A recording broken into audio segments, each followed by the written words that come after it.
Hello students, this is the second video of History Chapter 2, Socialism in Europe and Russian Revolution.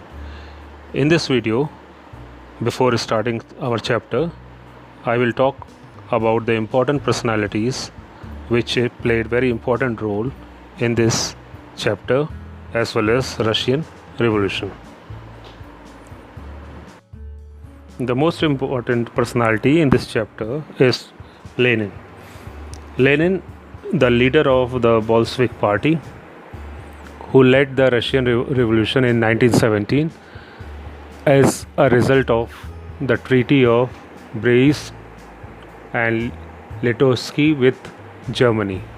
He withdrew Russia from the First World War and took various measures to make Russia a socialist state. So it is the most important person in Russian Revolution, and he is a important leader of the Bolshevik party.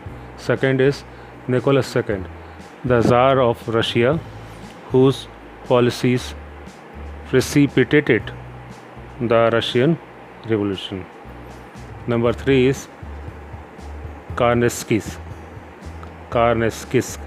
the leader of the Bolshevik party, who wanted to establish a parliamentary form of government in Russia.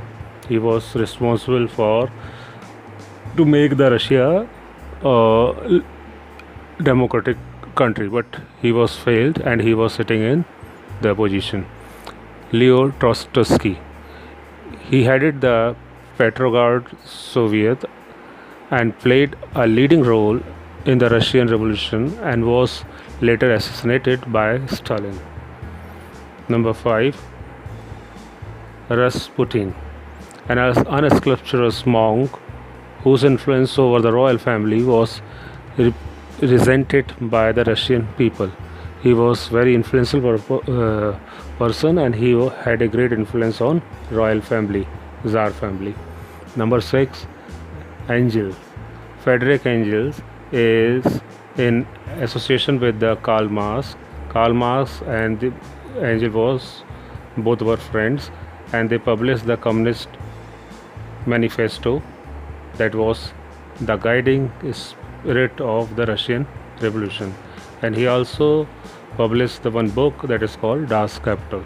Both are publishing these two important books. Number 7, Rosa Luxemburg and the Karl Liebknecht, leaders of the German revolutionary movement. They tried to form a revolution in 1919, but the army crushed the revolution. Both were captured and shot. We will look these people in our chapter. Joseph Stalin, important person. He emerged as a leader of the Communist Party after the death of Lenin in 1924. He assumed complete control of Russian government and its policies till his death in 1953. So here we have to remember this important personality like Lenin, Engels, Karl Marx, and Joseph Stalin. These are the important persons, and we will read these persons and their contribution in Russian Revolution and the Russian politics in our chapter. Now we can also know some important dates, like these are the important dates. You see these dates and remember these dates, because these are the crucial dates in the Russian Revolution. And the second one is this. Just go through it and read the importance of these dates in this chapter. Thank you. In next chapter, in next video, I will explain the chapter. Thank you.